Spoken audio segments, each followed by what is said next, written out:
Namaskar and a very warm welcome to all of you for this special International Yoga Day session. From the whole Ananda team, a very warm welcome to all our guests, participants, and yoga seekers. Generally, yoga is understood as a union with the higher consciousness. But if you see from the classical perspective, yoga is actually disassociation. Now, this is a very tricky thing to understand. But that is what we are going to do today in our session, to bring you a more wider understanding of the philosophy of yoga and how the practices of yoga is designed to help you to understand the journey of yoga rather than yoga being just a physical practice on the mat or to stretch the body and to become flexible. And in this journey, we will go through a series of practices for the body, for the mind, for the connecting to the higher energies. The whole session will be designed in that way. So, according to the ancient scriptures, the pure consciousness or Purusha, it created its counterpart Prakriti for the manifest world, what we are living in. And we are experiencing all the good things, the bad things, whatever we go through in life is basically responsible by the influence of Prakriti in our life. There are a lot of good achievements also, but along with the achievements of life, we also go through a lot of turmoils, anxieties, fears, and insecurities. And in those moments, we lose our mental clarity and balance. That is where the practices of yoga help us to disconnect ourselves from that influence of the Prakriti element and free the Purusha, the pure consciousness, so that it can go into its own pure, luminous state. So actually, it is a disassociation. So with that, we will try to give you different elements of yoga during the session, a little bit of philosophical element, little bit of practical element, and how you can integrate yoga in your daily life. On this special 6th International Day of Yoga, we see that how the popularity of yoga is growing day by day.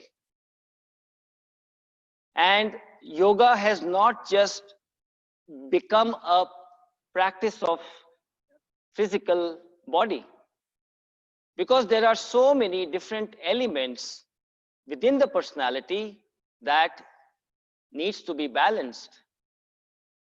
Because if you really see our body, what we see externally is just one dimension. From the yogic perspective, there are 5 dimensions or 5 sheaths or layers, you can say. You must have seen a Russian doll. In one, the big doll, there is another small doll, and inside that there is another small doll. Like that, there are different layers. And yoga believes that each of these layers have to be balanced, harmonized. And when you are able to do this harmonization of different deeper and deeper and deeper layers of your personality, which are known as koshas, then you experience health, mental clarity, energy, and a higher state of awareness. Now, what are these 5 koshas? The first kosha is the Annamaya kosha, the physical body. All the practices of asanas are designed to harmonize that element, the physical body part. The second element or the kosha will be the pranmaya kosha, the energy dimension. And the practices of pranayama is helpful in the management of the energy dimension or the prana dimension, pranmaya kosha. So from the body, you're moving to the dimension of the energy, because that energy is basically responsible for the functioning of the body and the mind. The third dimension is called the manomaya kosha, which is the mental body. In the mental body, all the mental activities are modified or managed. The stresses, the anxieties, through a process of relaxation, witnessing, and many practices. So these 3 layers are generally accessible to most of us. The physical, the annamaya, the energy dimension, the pranmaya, and the manomaya, which is the mind dimension. The 4th and the 5th dimension is generally inaccessible to people because they are in the realm of the higher dimension of yoga. So today in our session, we will try to give you the background or the philosophical understanding of these different dimensions that are mentioned from the classical viewpoint, and what are the branches of yoga that are responsible for this management. That is the most important thing that we are trying to bring forward to you in this special session today.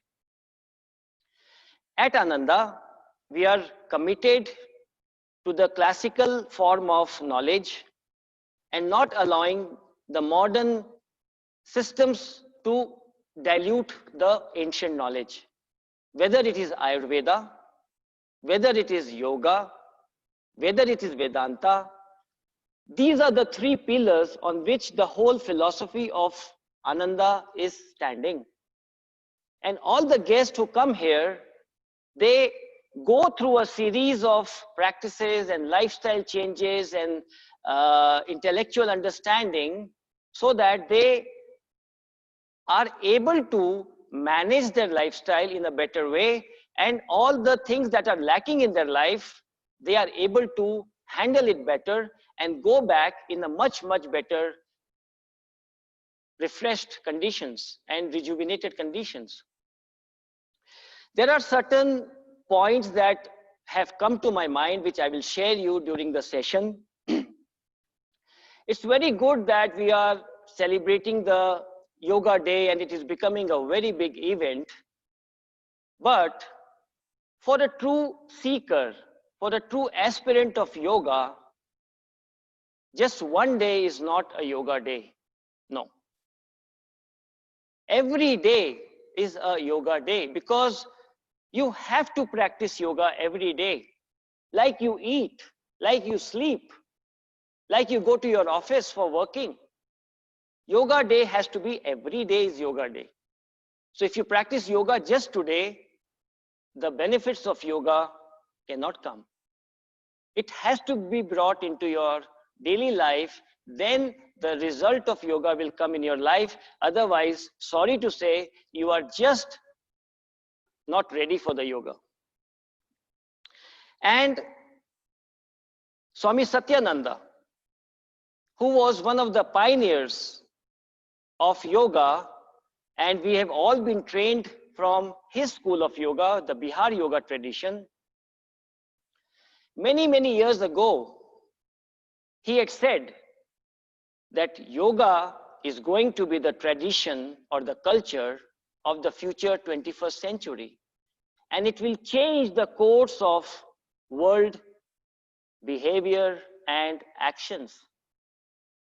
We did not understand what he meant when he said that 60, 70 years ago. But now, when everybody is trying to find that connection with yoga practices and the system of yoga and the knowledge of yoga, now we understand that how powerful it is. Now, in this strange time, when everything is in a standstill and lockdown situation, still the urge to live a healthy life, to be free of the anxieties and the fears, it is still there. And you at home, we here at Ananda, we are trying to bring you these sessions for your health, for the well-being of the society. And that is what we are doing through the practices of yoga. It is a very difficult period for our team to travel.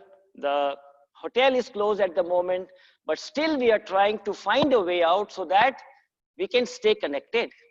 And that is what is yoga. So with that message, so for us, for our yoga team, we are having the whole yoga team for you today, who all can travel.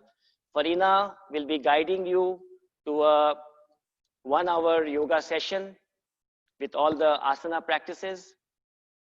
Anna Mary, she will be guiding you to a short yoga nidra practice. And I will be speaking to you after the yoga session with a short talk on the different branches of yoga. So this is how we will move into the session for 2 hours. And we hope that this whole journey today and the journey that you are already undertaking for the last 1.5 months or 2 months continues to be an inspiration to you to move forward in your physical, mental, and spiritual well-being. So with that, I end my introduction, and we will move on to the session of asana practice led by our senior yoga teacher, Farina. Thank you very much. Enjoy the session.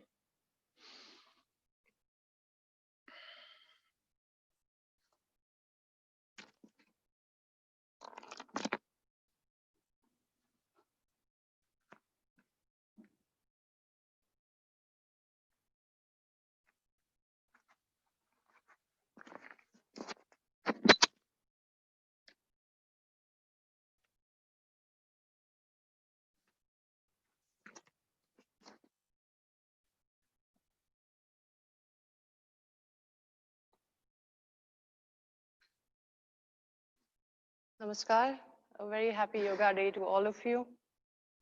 Let's take a moment to internalize. Sit in any comfortable posture. Place your hands in a mudra on your knees, touching the tip of your index fingers to the tip of your thumbs, with your palms facing up or palms facing down. Head, neck, and back straight. Eyes are gently closed. And just be aware of your entire physical body. Aware of your face, completely relaxed. Especially the muscles around the eyes, the cheeks, and the lips. Chin parallel to the floor.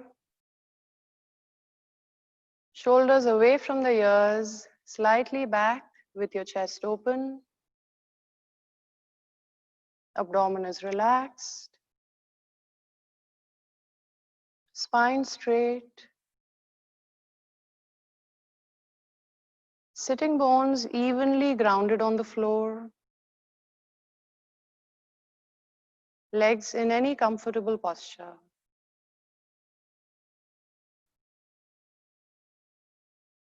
Be aware of your physical body.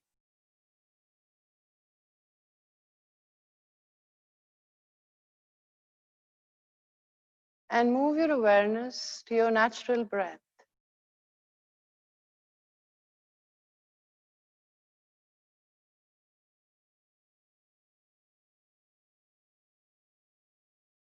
Aware of every inhalation and exhalation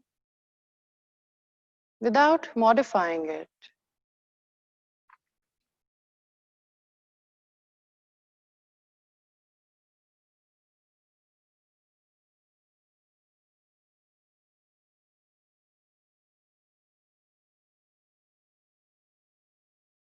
And move your awareness to your eyebrow center. Visualize a tiny candle flame shining brightly and steadily.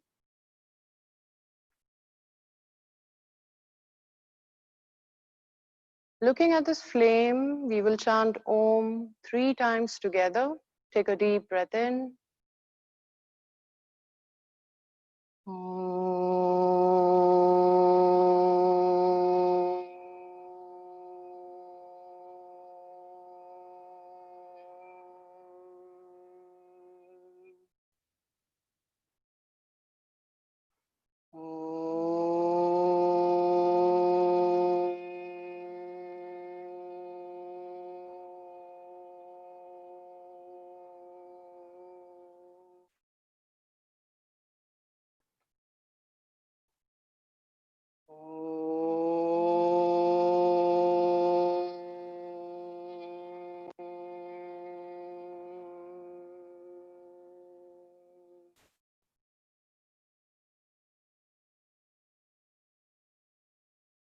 Aware of the vibration of Om within you and all around you. And practice palming by rubbing your palms together, creating warmth. And place the warmth of your palms on your closed eyes. Slowly open your eyes and release your hands. Namaskar. So let's begin with a few joint movements, very important before we get into the rest of the practices. So just stretch your legs in front of you, keeping your legs straight. These are a few joint movements from the Pavan Muktasan 1 series. You can place your hands behind you, fingertips are pointing back or forward, evenly grounding your sitting bones on the floor, shoulders away from the ears, chin parallel to the floor. We start off with a few ankle rotations. Try to keep your feet comfortably together. And nice and slowly, we practice a rotation with both the feet going in the same direction. Try to keep the legs completely still. It doesn't really matter how big the rotation is. It depends on the flexibility of your ankles. Nice and slowly, you practice the movement. Integrate the breath now. While you inhale, your toes point back towards you. While you exhale, your toes point away. Continue. Inhale back. Exhale forward. The heels remain grounded on the floor throughout. Inhale back. A lot of us tend to lift the heels off the floor. Try to avoid doing that. Last one in this direction. Inhale back. And exhale forward. Come back to center. And now you repeat the same on the other side, the opposite direction. Nice and slowly. Anti-clockwise. If you are familiar with the practices, you can close your eyes. Helps you to get deeper into your practice. Halfway inhale up, halfway you exhale down. Continue with your own breath. Just 2 more.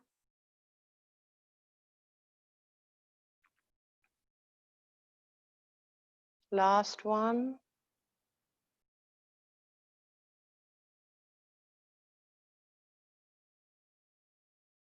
And relax. You can release your arms from behind. And now we continue with our knee bending practice for the knee. Of course, there are quite a few joint movements, but as we just have 45 minutes for the asana class, we'll just touch each joint very quickly. Keeping your left leg straight, left toes are pointing up. Bend your right leg, interlock your fingers under your right leg. Lift your right foot off the floor, bring your right knee close to your chest. And now gently stretch your right leg in front and bend. Continue, stretch your right leg in front and bend. Now along with the breath, inhale, stretch. Exhale, bend. Inhale, stretch. Exhale, bend. Just two more. Inhale. Exhale. Last one, we will hold it stretched out. Right toes pointing forward, left toes are pointing up. Both your legs are active, shoulders relaxed away from the ears. Try to keep the core engaged and try not to put all the weight on your arms. For those of you who can, you will gently bring your hands to heart center. Keep pushing your palms together. If you notice your leg is shaking, you're not alone. Keep breathing. And hold your right leg. Bend your leg and place your right foot against your left thigh. Or if comfortable, without any pressure on the ankles and the knee, you will place your right foot on your left thigh.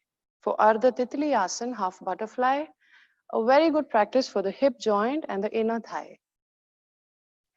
Hold your right knee with your right hand, and you can place your left fingers through your right toes. So that way you're stretching your toes as well. Check if your left leg is active, toes pointing up. And now slowly lift your right knee up towards your chest and push your knee down towards the floor. Continue, lift your knee up and down. Integrate the breath. Inhale up. Exhale down. We'll practice 3 more. Inhale up. Exhale down. 2.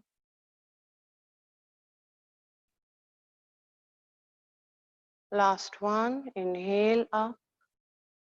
And exhale, hold it down. Keep pushing your knee down towards the floor. Breathing normally, keeping your back straight. Eyes are gently closed. Keep pushing your knee down without bending forward. Aware of the stretch at the hip joint, your inner thigh.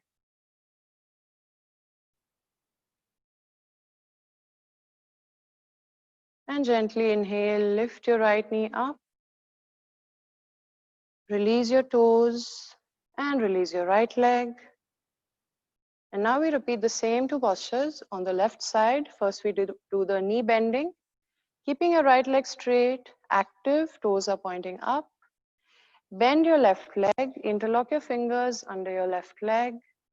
Lift your left foot off the floor, knee close to your chest. And gently stretch your left leg in front. And bend. Stretch. And bend. Continue. Inhale, stretch. Exhale, bend. Inhale, stretch. Exhale, bend. Last one. Inhale, stretch, hold it. Left toes pointing forward, right toes pointing up. Both the legs are active. Core engaged. Try not to put all the weight on your arms. And only if comfortable, bring your hands to heart center and keep pushing your palms together. Breathing normally. Relax your face, smile. And hold your left leg, bend your leg for Ardha Titli Asana, half butterfly. Place your left foot against your thigh or, if comfortable, on the thigh. It's not necessary. If you were able to do that with the right leg, you have to be able to do it with the left. So just be humble in your practice. Listen to your body. You'll place your right fingers through your left toes and hold your left knee with your left hand, back straight, and gently lift your knee up and push your knee down. Lift your left knee up towards your chest and push it down towards the floor. Continue. Inhale up. Exhale down. Check your right leg. Is it active? Are those toes pointing up? Inhale. Exhale. Just two more. Inhale up. Exhale down. Last one. Inhale up. And exhale, hold it down. Push your knee down towards the floor. Back straight. Eyes are gently closed. And keep breathing. Observe the stretch. Notice if the left side is more flexible compared to the right.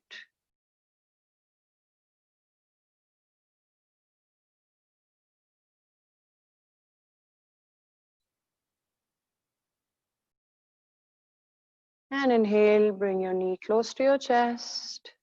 Release your toes. Release your left leg. Place your hands behind you and just shake your legs. Relax your legs.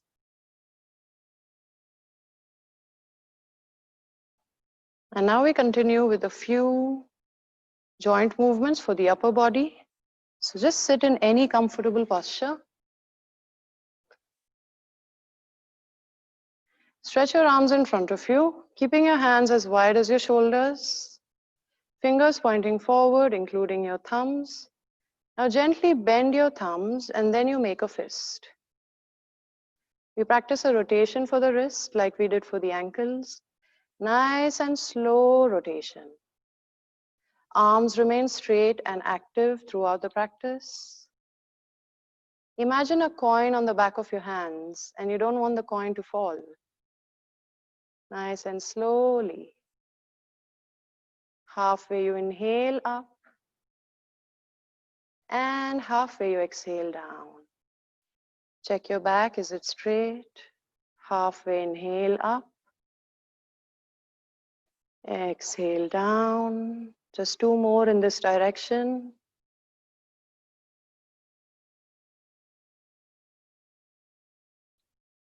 Last one. And now we repeat the same anti-clockwise, the opposite direction. Check if your hands are going closer and closer on their own. It probably means that you lack strength or flexibility in the shoulders as of now. Nice and slowly.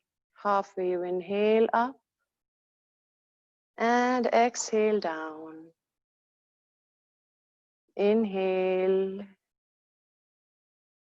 Exhale. Last one. And release your arms.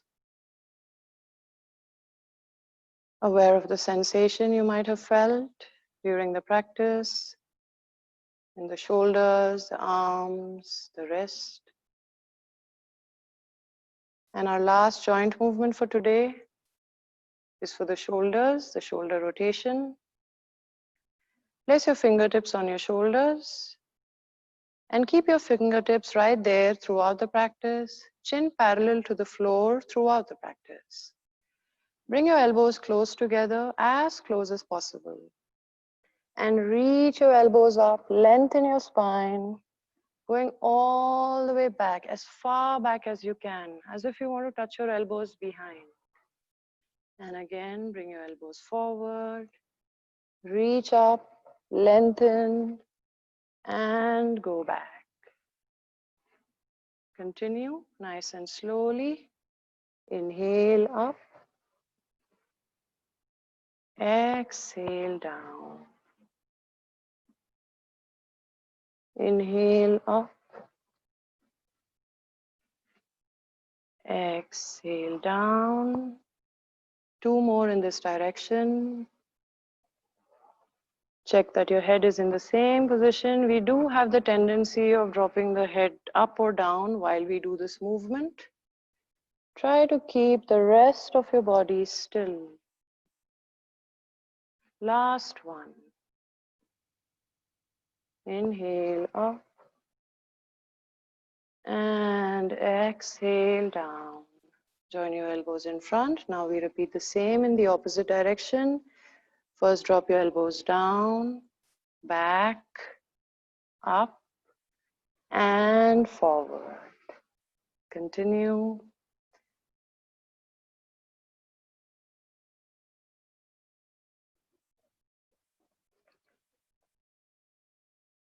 Inhaling up, exhale forward. Inhale up, exhale forward. Just 2 more.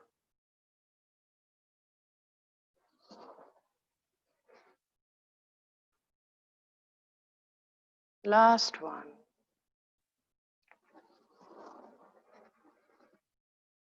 And relax. Release your arms. Eyes are gently closed. Aware of your natural breath. Make sure you're humble in your practice. Some of the postures might be a little challenging. I'll show you a few variations in every posture. There are people from all around the world joining us today at different levels of practices. Some are beginners, some are advanced. So please listen to your body, especially if this is the first time you're practicing yoga. Make sure you're aware of your body. We'll practice a gentle twist. So just place your right hand on your left knee and place your left hand behind you. You want to place your left hand on the floor, fingertips are pointing away from your body, and just stay here. Evenly grounding both your sitting bones on the floor. While you inhale, you lengthen your spine. And while you exhale, push your shoulders back, tuck your tailbone slightly in so you keep your core engaged, and turn to the left and look over your left shoulder. Keep breathing normally. Just stay in the posture. In case you feel too much tension in your neck, you can always keep your head in a neutral position. So your chin is in the center of your chest instead of turning your head back. For those of you who can, you can bring your left arm behind you, aiming at holding your right thigh. Breathing normally. The most important part of the practice is to be aware of the present moment. Anytime you feel your mind wanders away into the past or the future, bring your awareness back to the present. And the best way to do that is to bring your awareness to your breath. While you inhale, come back to center. And now repeat the same on the other side. Place your left hand on your right knee, right hand at the back. Place your right hand behind you, fingertips pointing back.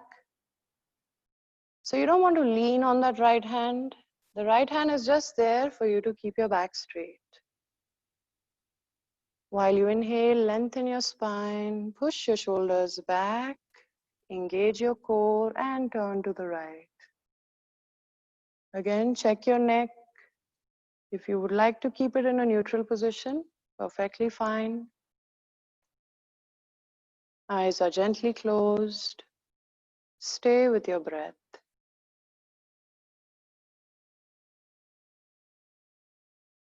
This technique of staying in the present, staying with your breath, it's not necessary that you have to do it only during the practice of yoga. That's a tip I would give you to practice any time during the day, whenever you feel that your mind keeps wandering away, which happens to all of us. Also, you can bring your right arm behind you, aiming at holding your left thigh. Keep pushing your shoulders back.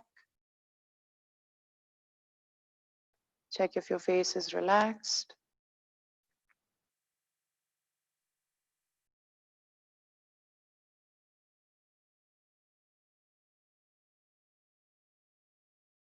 And inhale, come back to center. Place your hands on your knees. Just take a moment here. Observe your breath. And today, not only that it is Yoga Day, it's also the solar eclipse. So for the occasion of solar eclipse, we will practice a few rounds of Surya Namaskar. So place your hands beside you and just lift yourself up into a standing position. Come to the front of your mat. Keep your feet comfortably together. The first round, we're going to take it nice and slow. I will talk about the alignments, about the postures, maybe a few modifications for those of you who are new to the practice. If you like, you can just observe while I practice first. So ground the soles of your feet on the floor. Bring your hands to heart center.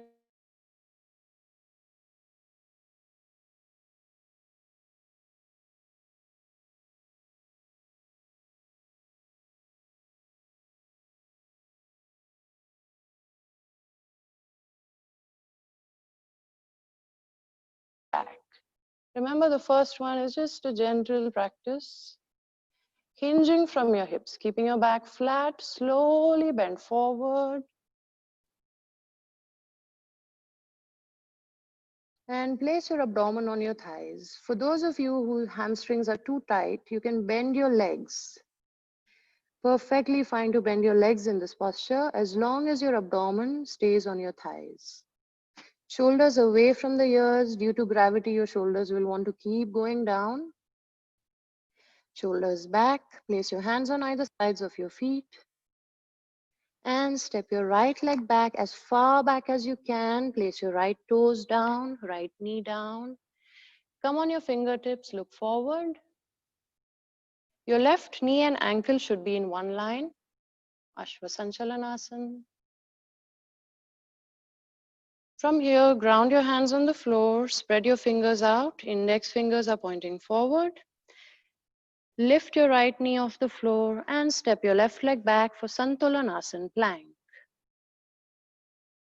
Shoulders remain in line with the wrist, keeping the core engaged, entire body completely active.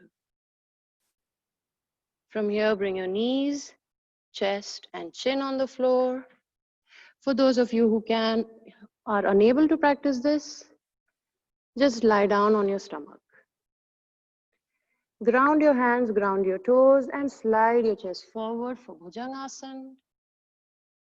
If you find it too intense to go all the way back, you can just stay with your chest off the floor. Even this is Bhujangasana. You can choose to keep your feet flat or keep your toes tucked in. In Bhujangasana, the pelvic remains down, shoulders away from the ears, and elbows are pointing back. Now from here, you'll come into Parvatasana. Lift yourself up. For Parvatasana, mountain. Keep lifting your hips up, push your heels down. It's okay if your heels don't touch the floor. Again, it's probably the hamstrings you need to work on. Look forward, come into a high plank and bring your right foot between your hands. Left knee on the floor, on your fingertips. Check your right knee and ankle should remain in one line. And step your left leg forward, Padhastasana. Again, abdomen stays on your thighs. Bring your arms on either sides of your ears and slowly hinging from your hips. Come all the way up. Bend back, Hasta Uttanasana. And bring your hands to heart center, Pranamasana. So that was half round. Now we repeat the same with the left side. Keep pushing your palms together. Raise your arms up, bend back. Hinging from your hips, keeping your back flat, bend forward. Abdomen stays on your thighs. Hands on either sides of your feet and step your left leg back. Left toes down, left knee down. Come on your fingertips, look forward. Right knee and ankle in one line. Ground your hands, spread your fingers out. For those of you who found it difficult to get into the next posture, you can first join your feet behind, knees behind, and then come into plank. Santulanasana. Shoulders in line with the wrist. Bring your knees, chest, and chin down. Ashtanga Namaskar Asana. And slide your chest forward for Bhujangasana.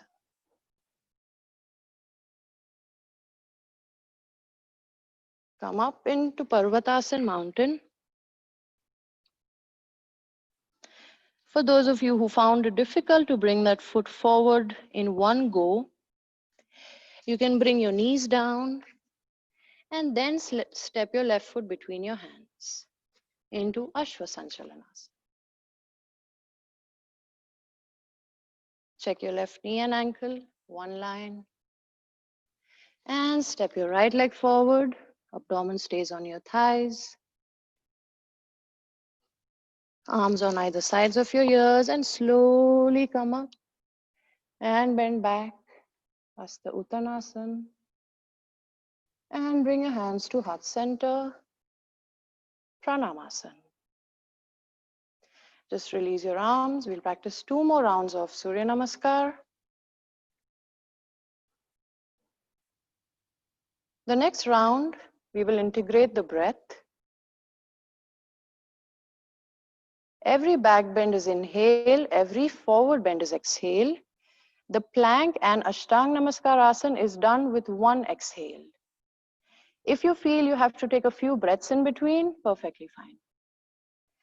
So bring your hands to heart center, breathing normally. While you inhale, raise your arms up. While you exhale, bend forward. While you inhale, step your right leg back. While you exhale, plank. Exhale further down into Ashtanga Namaskar Asana. Inhale into Bhujangasana. Exhale into Parvatasana. Inhale, step your right leg forward, Ashwasanchalanasana. Exhale, step your left leg forward, Padahastasana. Inhale, raise your arms up. And exhale, Pranamasana. Now the left side, breathing normally. Inhale up. Exhale down. Inhale, left leg back. Horse riding pose. Exhale, right leg back for plank. Exhale, knees, chest, chin down, 8 limbs on the floor. Inhale, cobra. Exhale, mountain. Inhale, left leg forward. Exhale, right leg forward. Inhale, up. And exhale, bring your hands to heart center. Release your arms. Just relax for a few breaths. Eyes are gently closed.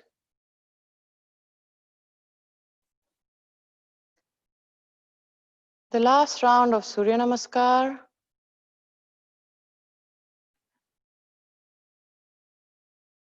I will chant the mantras, the different names of Surya.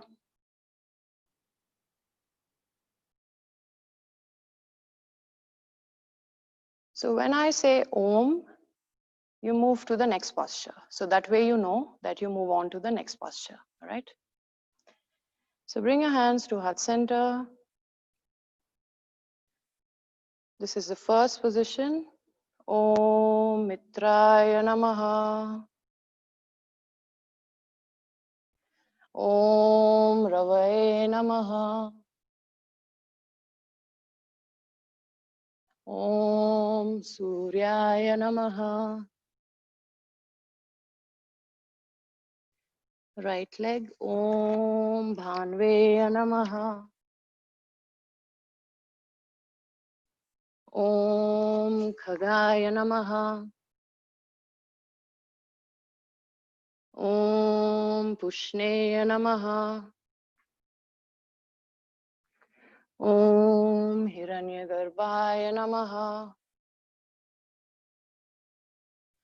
Om Marichaye Namaha. Right leg. Om Adityaya Namaha.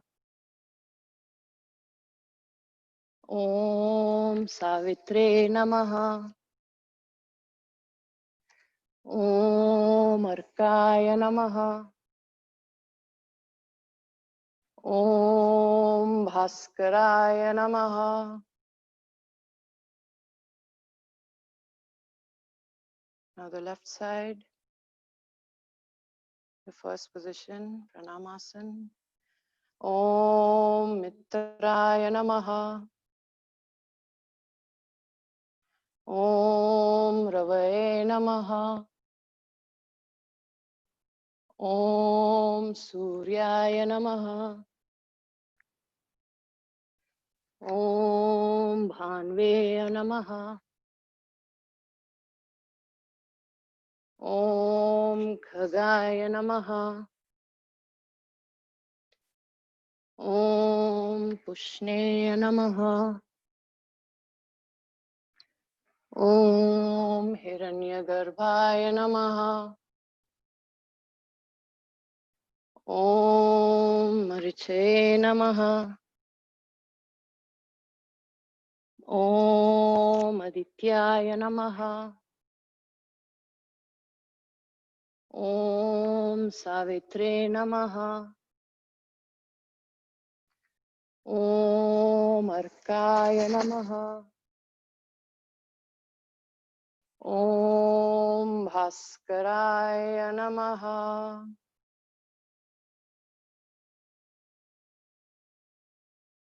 Release your arms and just keep your feet as wide as your hips. Eyes are gently closed.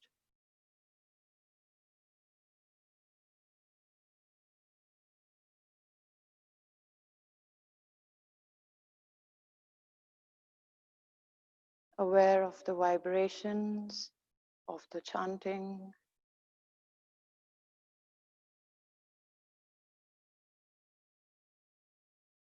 Let those mantras resonate during the rest of the practice. Observe your entire body.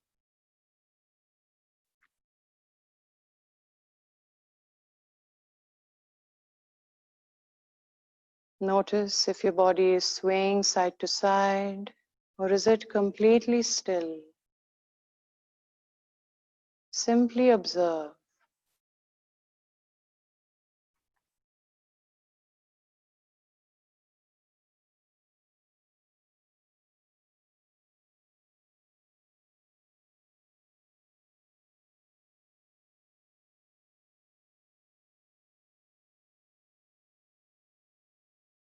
And slowly come to the end of your mat and relax in Shashank Asana. So this is your Vajrasan. Your big toes touch each other, heels are flapping out. You're sitting on the soles of your feet, knees together or one hand distant apart. The lower body will not move from this position. You'll just place your hands on the floor and slide forward for Shashank Asana without making any adjustments in your lower body. If your forehead does not touch the floor, perfectly fine. You could just make a fist with one hand or both the hands and place your forehead on the fist. Eyes are gently closed. Just keep breathing normally.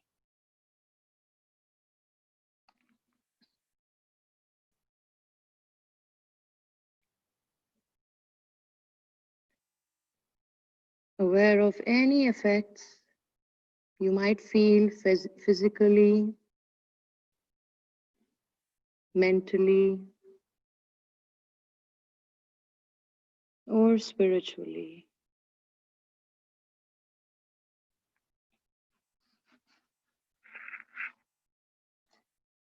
Just keep walking your fingers forward. If you have used your fist for your forehead, release your arms.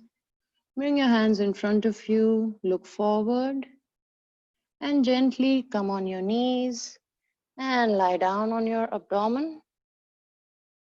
Just stretch your arms in front of you, keeping your hands as wide as your shoulders, and your feet are as wide as your hips. Keep walking your fingers forward, your chin remains on the floor.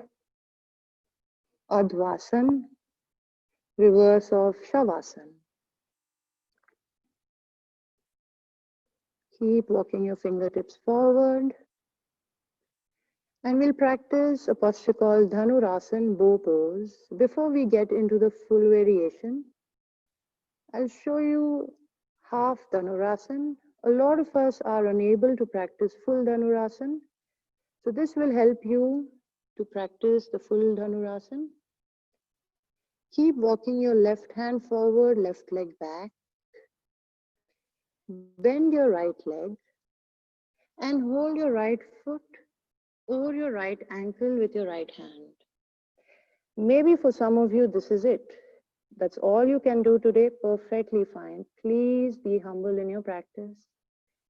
Or slowly start lifting your right foot away from your hip. Lift that right knee away. Maybe you want to stay right there. Perfect. Or try to lift that left leg up and left arm up. Keep breathing.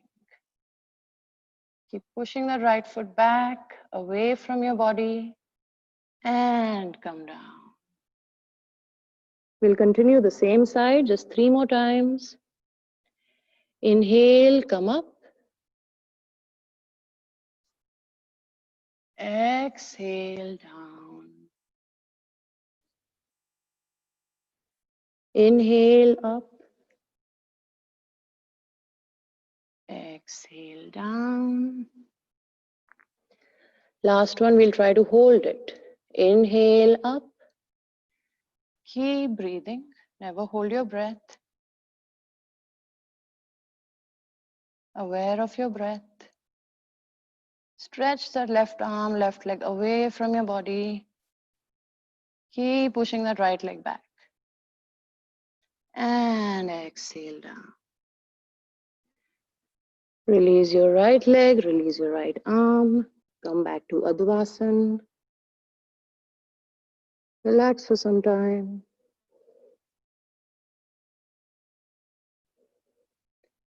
And now we repeat the same with the left leg.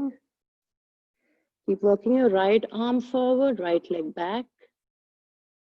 I call this the Superman with the bow. So you'll bend your left leg, hold your left foot or ankle. Maybe stay right there. Or keep lifting your left foot away, lift your thigh up. And slowly try to lift your right leg and right arm. Keep lifting. And come down. Inhale up. Exhale down. Inhale up. Exhale down. Two more. Inhale up. Exhale down. Last one, we'll hold the posture. Inhale up. Hold it. And keep breathing.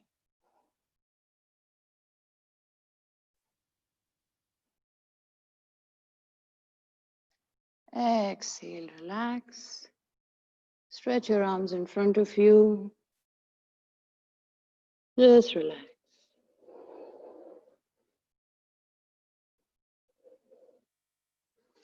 And now we practice the original Dhanurasan. So there are two practices you could do. One is Saral Dhanurasan, where your thigh stays on the floor. And the other one is your thighs come off the floor. So we can try either one or both. If you find it difficult to hold both your ankles, you'll just repeat what we already did. So just lie down and bend both your legs.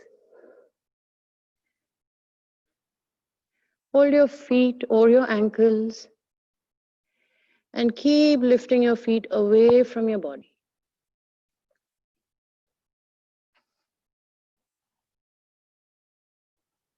So that is Saral Dhanurasan, so-called an easier variation, by the way. And come down.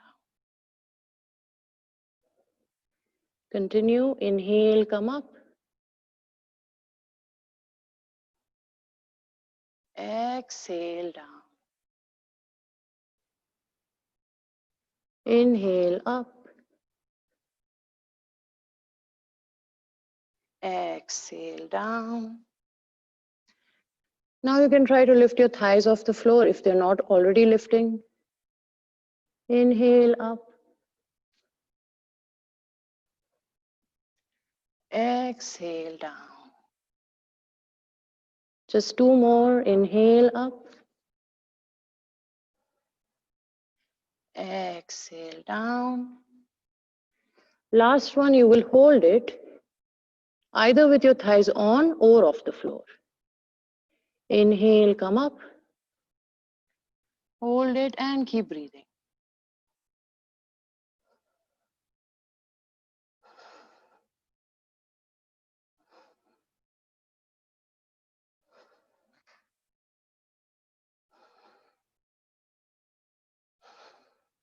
And exhale down. Release your arms, release your legs. And now you can relax in Matsya Kritasana, the flapping fish pose. So we'll do this on both the sides. You lie down on your left side. You'll bend your right leg, keeping your right hip, knee, ankle 90-degree. Interlock your fingers and place your head on the back of your hands.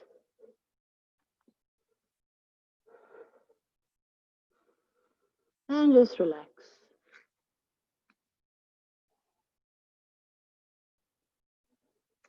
Your left leg remains straight.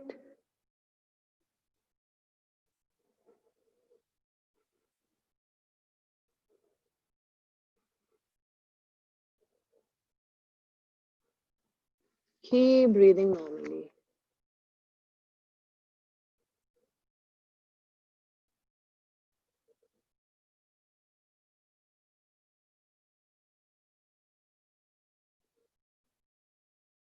And release the posture. Lie down on the right side.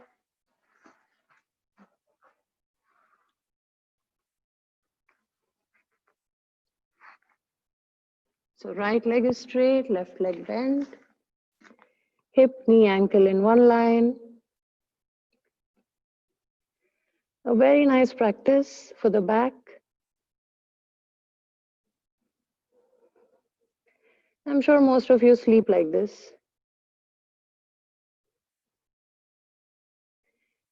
Make sure if you are planning to sleep in this position, not now of course, but otherwise, you could use a pillow maybe under your knee. You could use a pillow instead of your arms, or by the time you wake up in the morning, your shoulder might have frozen. And release the posture, lie down on your back.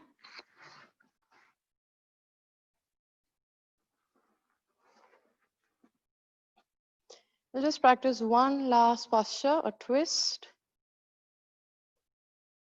Keeping both your legs bent. Your feet and knees can be together or slightly apart. Supta Udar Karshanasana. Interlock your fingers under your head, or you can also stretch your arms by your sides, palm facing down, shoulder level. And gently bend your knees to the left and turn your head to the right. And just relax. Eyes are gently closed. Aware of your natural breath.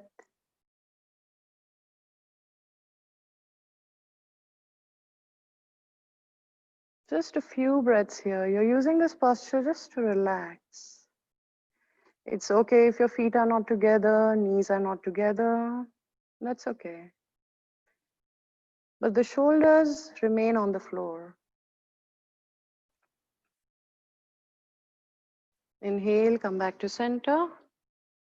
Exhale, bring your knees to the right, turn your head to the left, hold it. Keep breathing.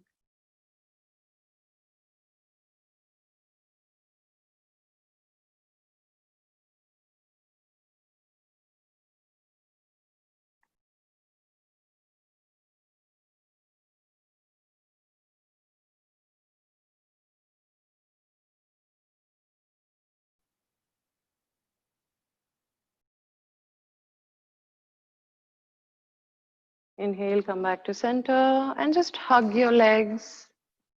Squeeze your knees towards your chest. Make sure your lower back remains on the floor. Keep breathing normally. You can just roll side to side, massage your back.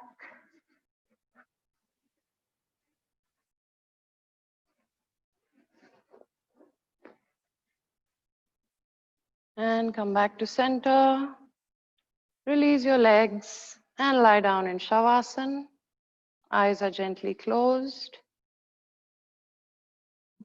And our beautiful teacher, Anna, will guide you through a short Yoga Nidra.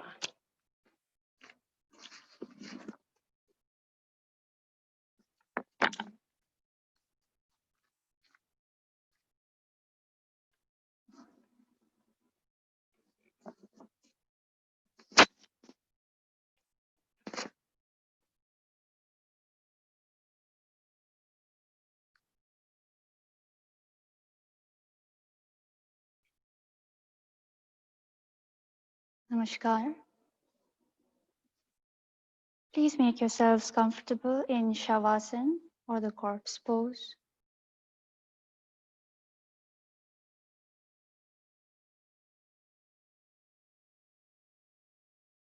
Your legs are apart. Your arms not touching your torso. The back of your head on the mat.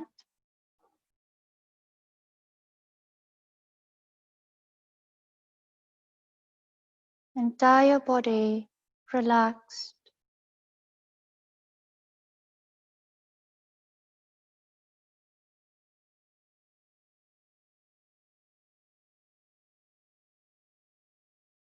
Keep your awareness spread throughout your body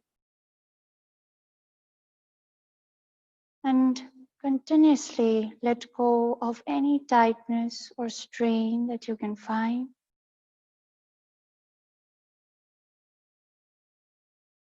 Even when you think that you're relaxed, keep observing deeper.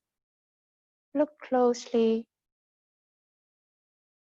Search for all the hidden tensions and let them dissolve.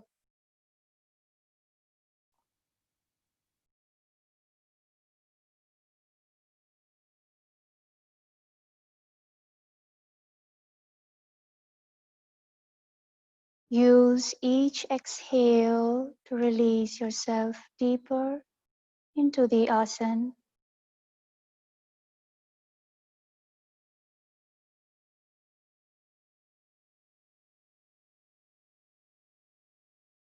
Areas to be especially mindful of: your face,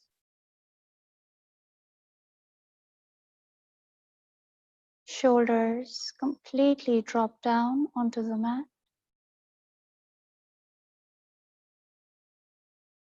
hips,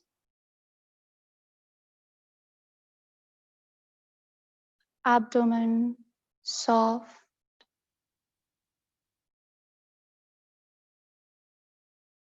and your pelvic floor relaxed.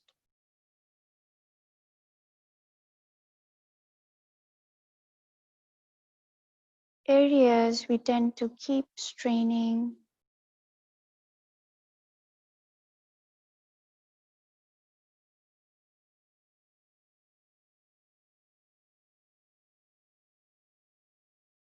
You will now be guided into a short practice of Yoga Nidra, the psychic sleep, a yogic technique to guide ourselves into deep relaxation and also to tap into our subconscious. We use this aspect of Yoga Nidra, of being able to access the subconscious, to plant what we call a sankalpa, positive resolve. And let us take this auspicious occasion of the 6th Yoga Day and make a resolve towards health, healing, inner growth, and of living life with deeper awareness.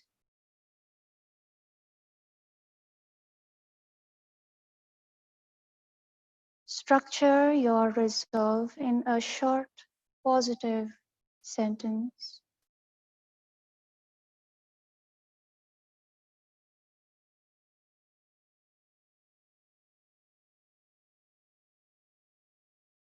And during the practice of Yoga Nidra, you will be asked to invoke this resolve.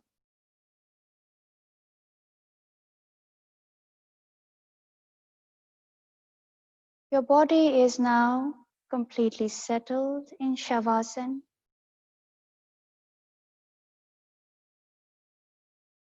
All that is required of you now is to simply listen with complete awareness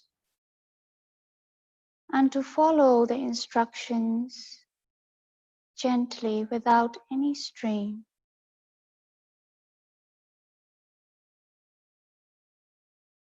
Find your right hand, place your awareness there and relax it. There is no physical movement. The only thing that moves is your awareness.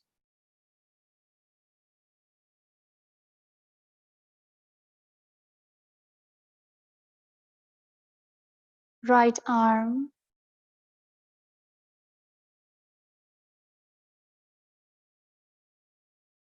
right shoulder,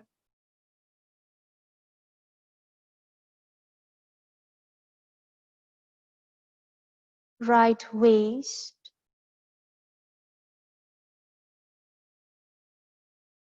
hip, right upper leg, knee,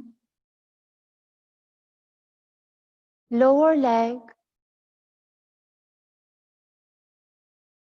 right ankle, right foot. Entire right side of the body deeply relaxed.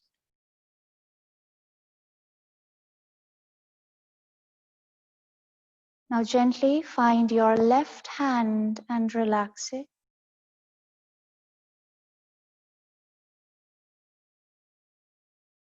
Left arm,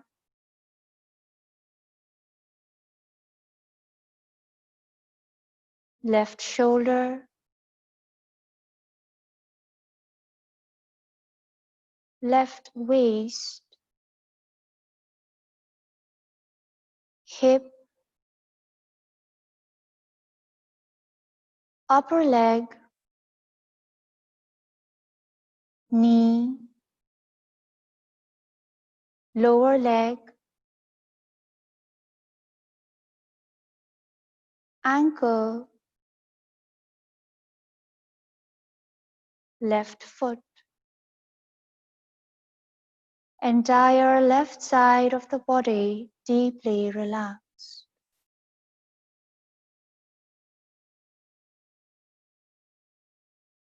Take your awareness to your buttocks,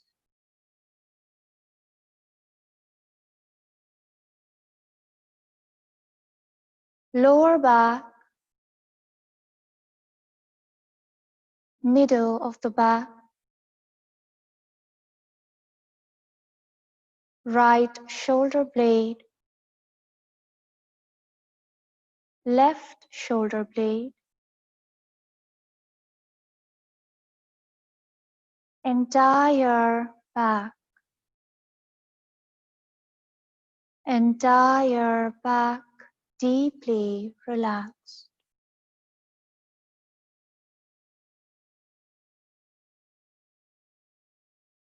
The back of your neck, back of your head, top of your head,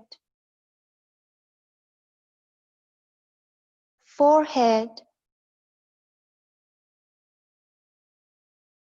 eyebrows, eyes,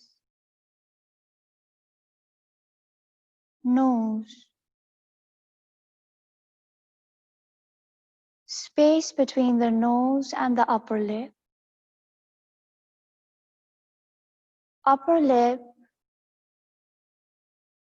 lower lip, chin,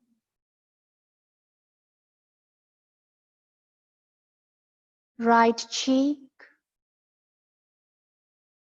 left cheek, right temple, left temple, right ear, left ear, entire face soft, relaxed, entire head relaxed.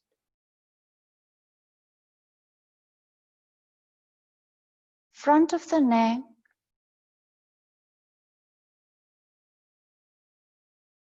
right collarbone, left collarbone, right chest, left chest, upper abdomen, lower abdomen, pelvic floor, entire torso relaxed, entire body deeply relaxed. Stay aware, stay awake. Listen closely.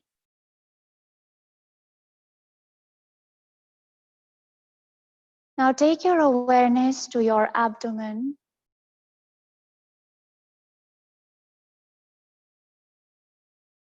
Observe, feel the movement at your abdomen as you breathe.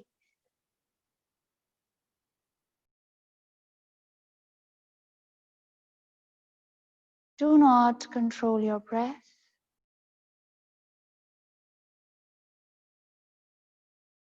The breath flows in its own comfortable rhythm.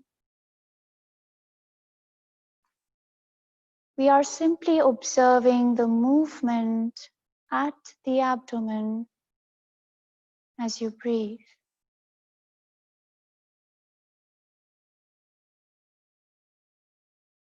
The soft lifts with your inhales and the sinking with the exhales.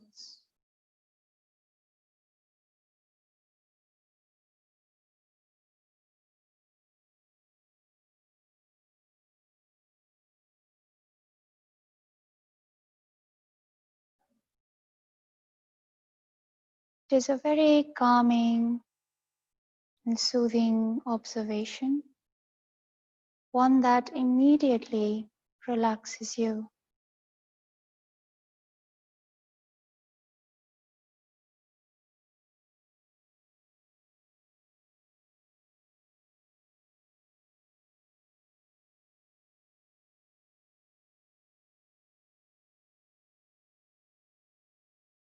If your mind keeps bringing up thoughts, do not obstruct it. Let them come, let them go, but at the same time, try not to engage. Even if you do happen to engage, keep bringing yourself back to the practice gently, no matter how many times. Each time, keep bringing yourself back to the practice. We are at the abdomen, observing the movement with the breaths.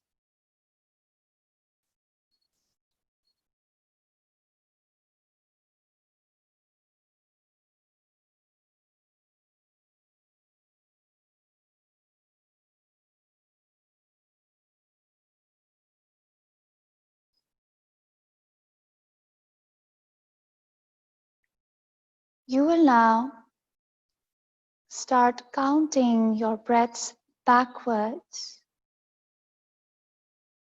We will go for 7 breaths.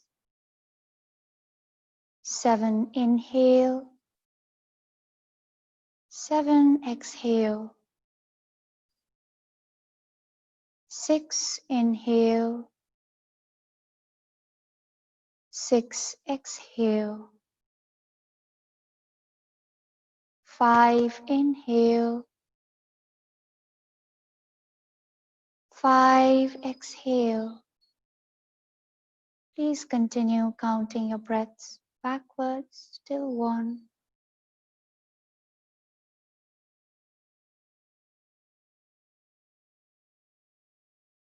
Keep the pace of your breaths easy and comfortable. Please do not rush. Take your time.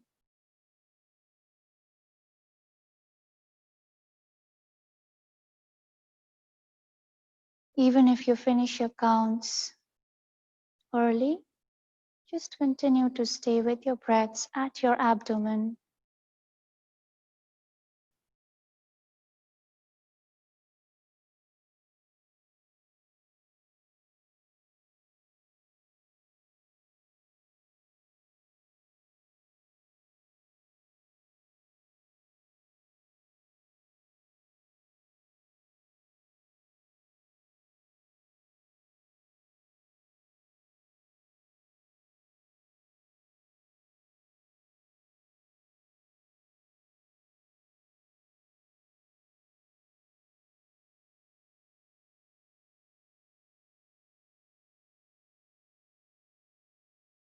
Now very gently, take your awareness to the center of your chest.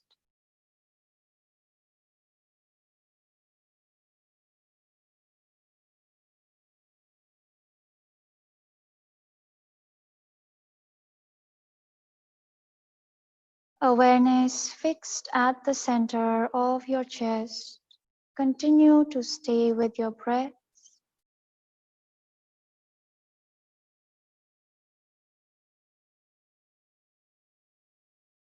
You may be able to feel a movement at your chest with your breaths, or you may not.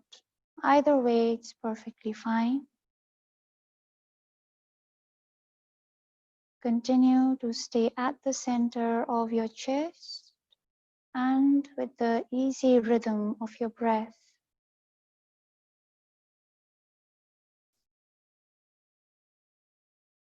Also make sure that your face is not straining even as we try to focus. Your effort is very gentle and relaxed.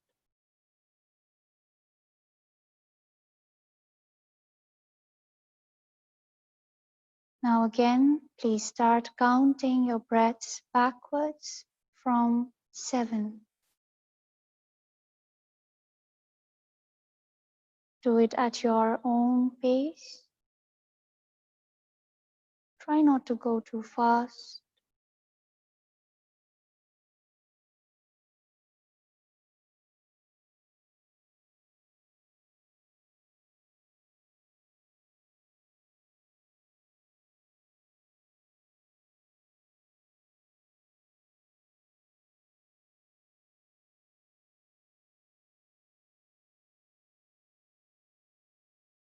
Stay awake, stay aware. Count your breaths.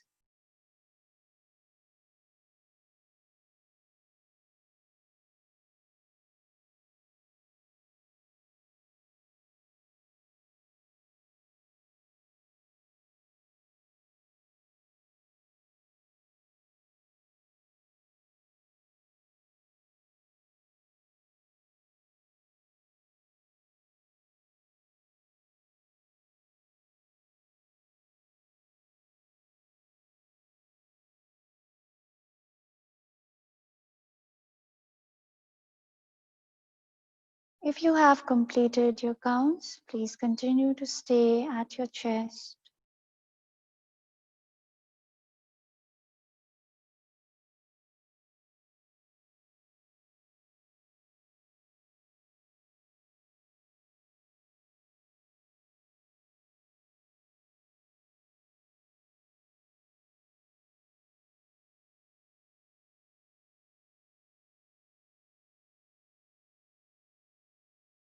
Now gently bring your awareness up to the pit of your throat.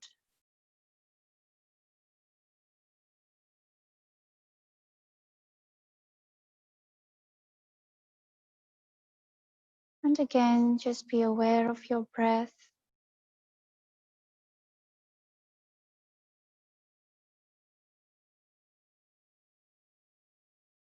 Stay at the pit of your throat and once again start counting your breaths backwards from 7.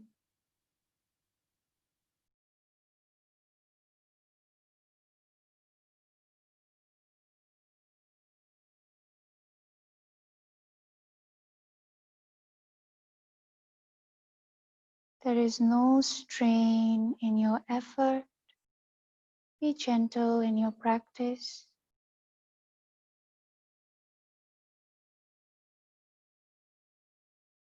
It's more about relaxing into the process.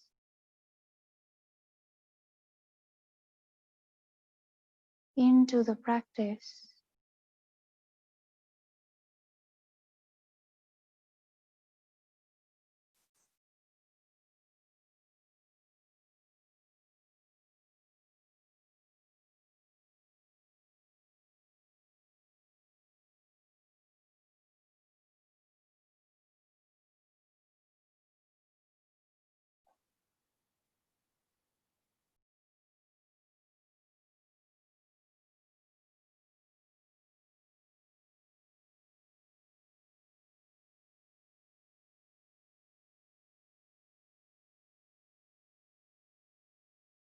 If you have completed your counts, you will continue to stay at the pit of your throat with the normal rhythm of your breath.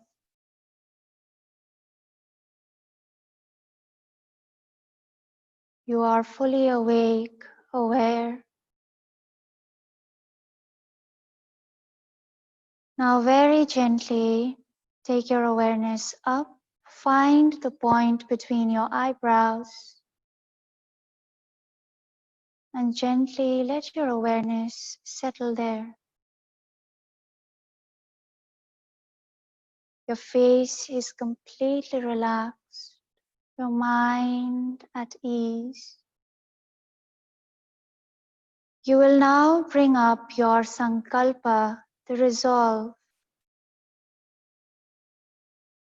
and you will repeat it 3 times very clearly to yourself, not out loud.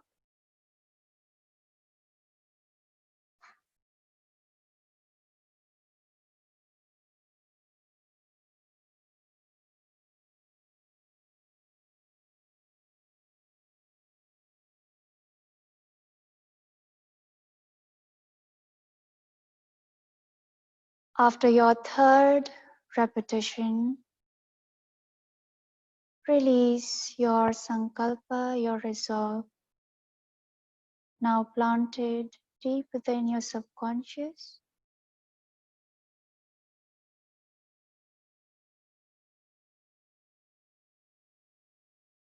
Now gently let your awareness surface. Be aware of your face.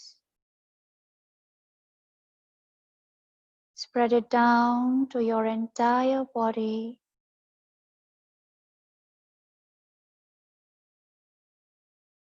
Be aware of the parts of your body touching the mat.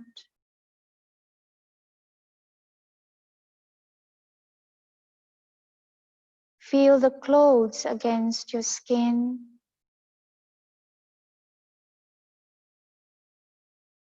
Be aware of your surroundings. Acknowledge the space around you.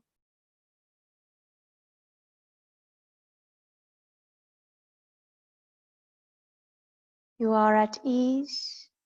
The face is relaxed and pleasant. Find your toes and your fingers and gently start moving them. Turn your head to the sides. Please keep your eyes closed.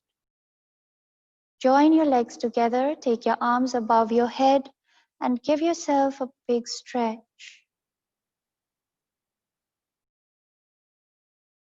Bring your arms to the sides of your body. Please roll over to your side and only then bring yourself up to a comfortable seated position. Gently join your palms together and rub your palms, generating warmth. And place the cup of your palms over your eyes. Let your eyes absorb the warmth of your palm. Look into the dark space behind your cupped palms. Blink a couple of times here. Gently release. Place your hands on top of your head, the back of your neck, and release. Namaskar. Thank you so much. We will now have the head of our department, Mr. Sandeep Agarwala, giving you insights into the deeper aspects of yoga. Thank you so much.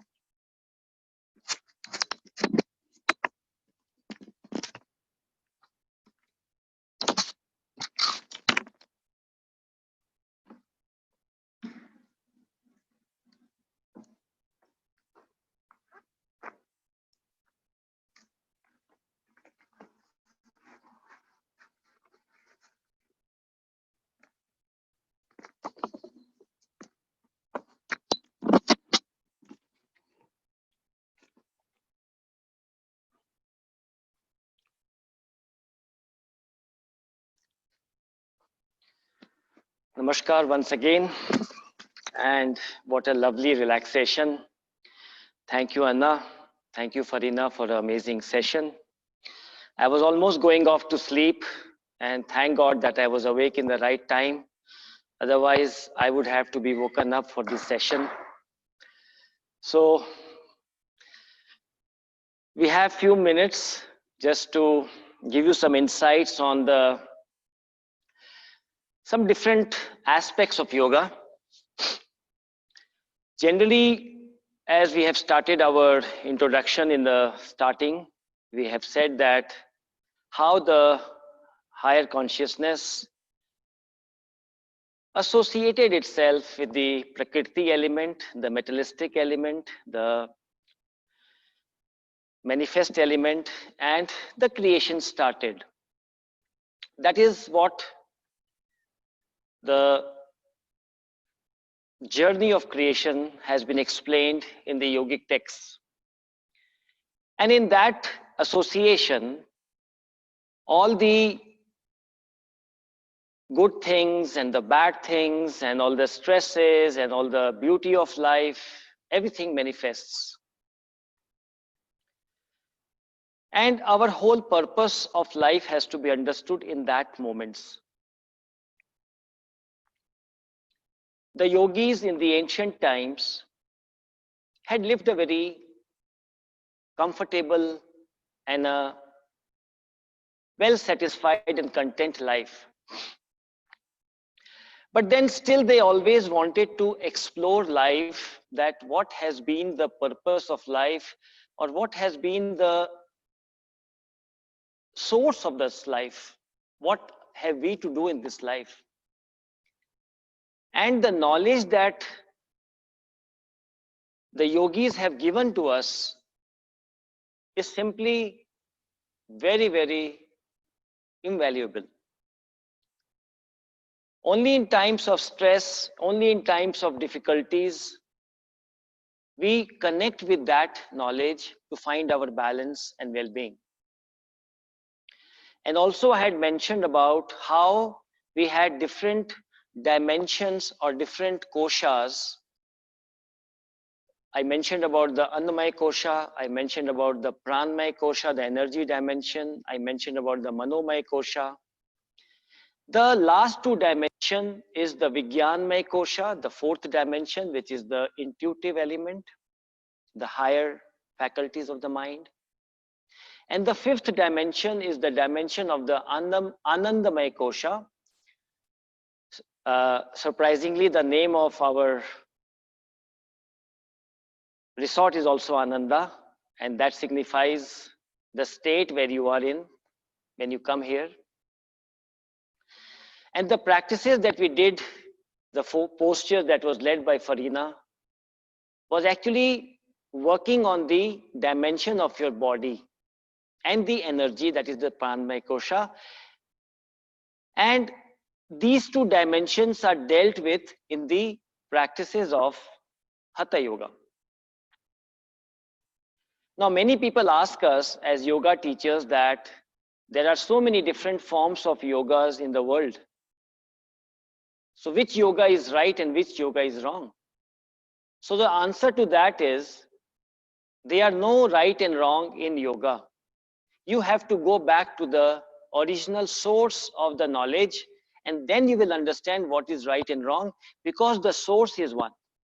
The source is from our scriptures, and in the modern times there has been a lot of variations and variations and variations, and new names have come up.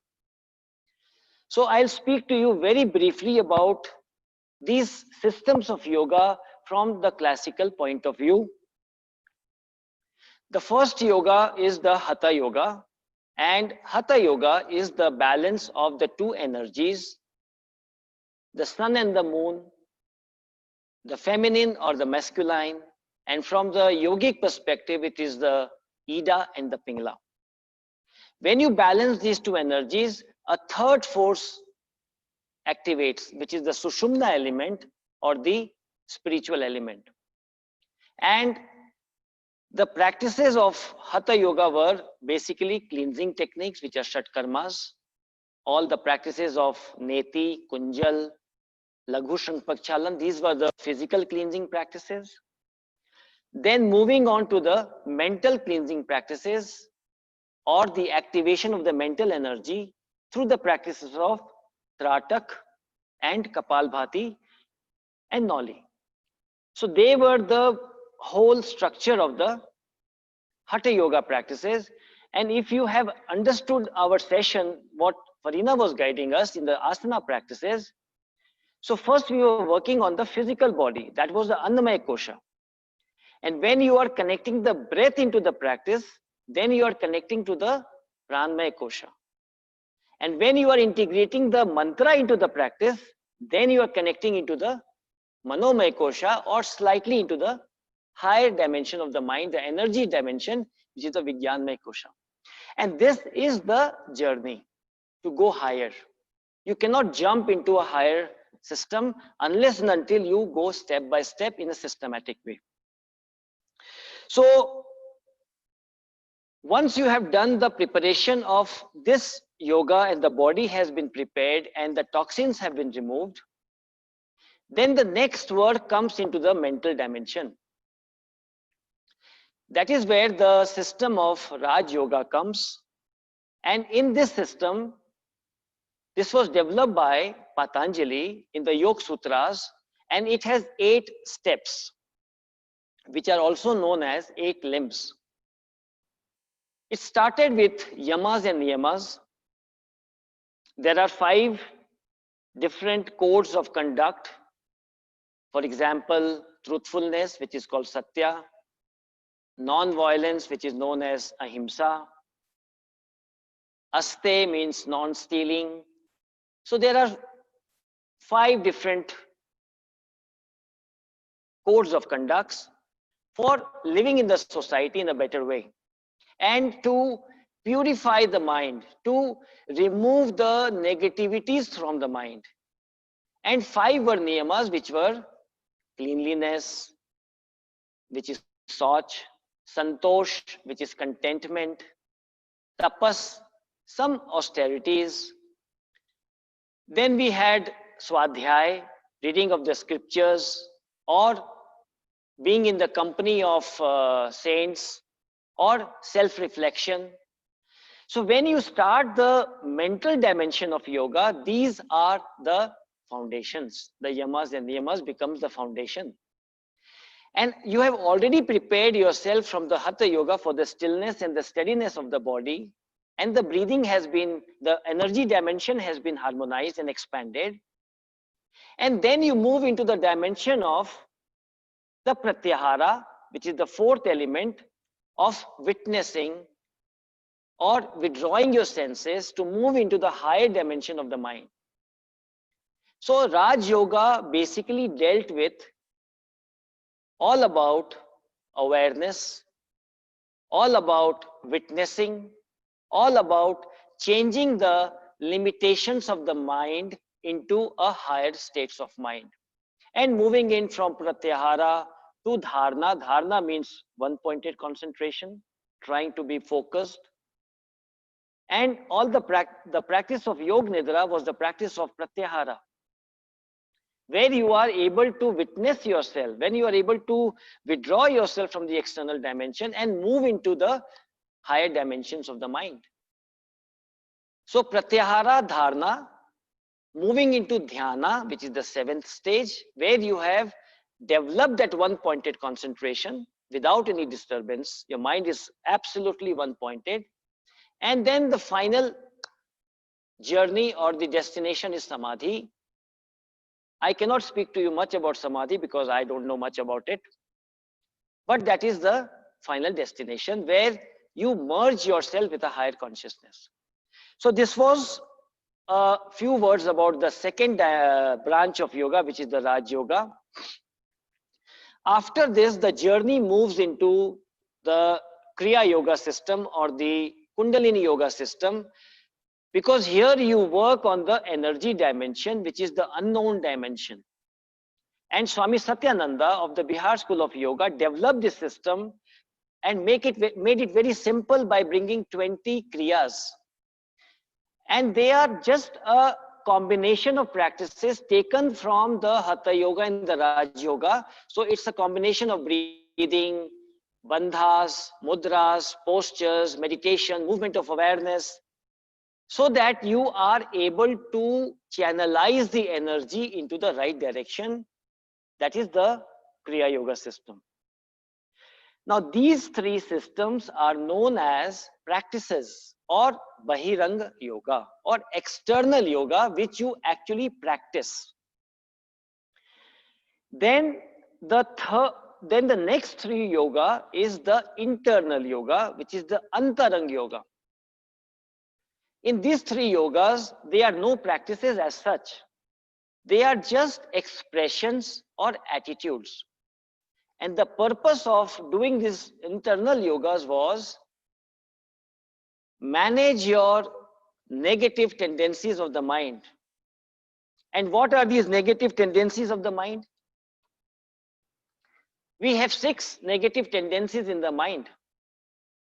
And they are calm, desires, krodh, anger, lobh, greediness, moh, infatuation, mad, arrogance or ego, and matsarya, envy, jealousy. Now, these are the 6 elements which help us to live in the world in the materialistic dimension. And they are also the limiting factor in our life. If you overcome these limiting factors of desires, anger, infatuation, jealousy, anger, then you are going into a higher dimension of your mind or the spirit. Otherwise, you cannot experience it. So that is where the 3 internal yogas come, and the first yoga in that is the Karma Yoga. Generally, Karma Yoga is understood as the yoga of action. Very good. It is a yoga of action, but here the whole process is that you do the action but without any expectations. You do the action with complete awareness. And when you involve yourself into an action without any expectation, you are free from the results and you don't get affected because you are completely focused on that particular activity. The only problem comes when there is an expectations or an involvement, and then the problem comes. So that is the part of Karma Yoga. And when you go to an ashram life, there is a lot of Karma Yoga that we are supposed to do for the self-purification. Like you are sweeping the floor, you are cleaning the rooms yourself, you are washing your clothes. You're doing it not for yourself. You're doing it for the ashram, for the guru, for your own spiritual development. Even if something doesn't happen, you don't get affected by that. So that is in brief the concept of Karma Yoga. So in this pretext, I would just say that why can't you take a resolve of helping a poor person who's not at all related to you? Maybe he needs some thing that it will uplift his life. So take a resolve today. It's a very special day today, also the solar eclipse. Try to find a way out where you can help someone who is not related to you. That would be the biggest Karma Yoga that you would do. Then from Karma Yoga, the fifth yoga is the Bhakti Yoga. Bhakti Yoga is generally understood as devotion or going to the temple. That's fine. Or singing of the kirtans. But that is only one aspect of the Bhakti Yoga. The other aspect of the Bhakti Yoga is to channelize your emotions towards a higher or a bigger purpose. Because our emotions are generally channelized towards the materialistic dimension, towards our family, towards our jobs, towards our own satisfactions. And that is the reason of the problems also. And if you can channelize yourself towards a higher purpose through the practices of Bhakti Yoga or the attitude of Bhakti Yoga, you go into a higher dimension.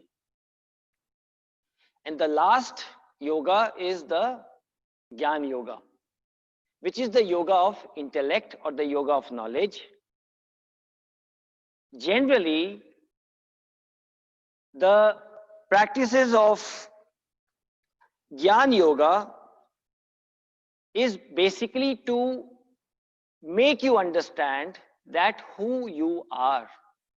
We generally identify ourselves with the body. We generally identify ourselves with the mind. We generally identify ourselves with our power of the post. But we are not actually that. When a person retires from his job, then he finds that, oh my God, what am I? He has been working for 30, 40 years and now he finds that he is out of job. So then the question starts coming that who was he? Who is he? So trying to find your inner nature, the true nature, is the concept of Gyan Yoga or the yoga of intellect. And there is a system in that. All the reading of the scriptures, trying to reflect on yourself is the whole system of Gyan Yoga. And when you bring these 3 external yoga practices and the 3 internal yoga practices together, that is the full wheel of yoga as given out by Swami Satyananda in the Bihar Yoga tradition. So 3 external yoga is Hatha Yoga, Raja Yoga, and the Kriya Yoga. The internal yogas are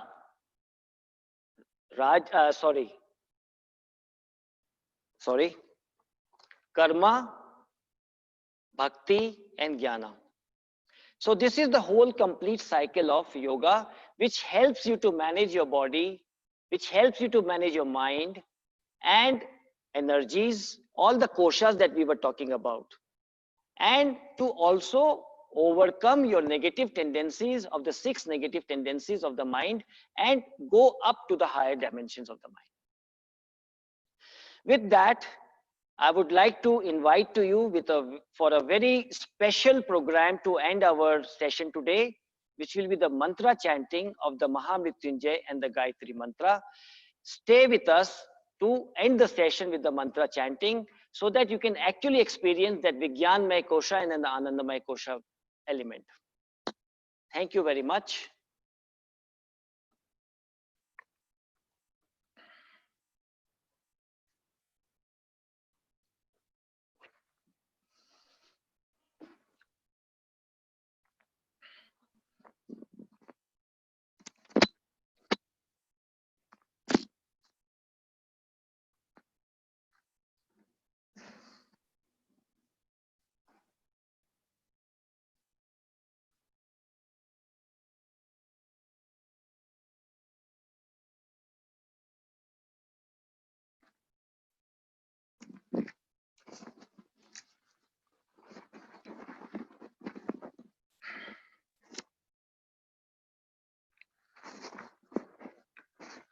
So now we are going to finish our special yoga day session with all our team members. Now Sandeep Verma has also joined us with you.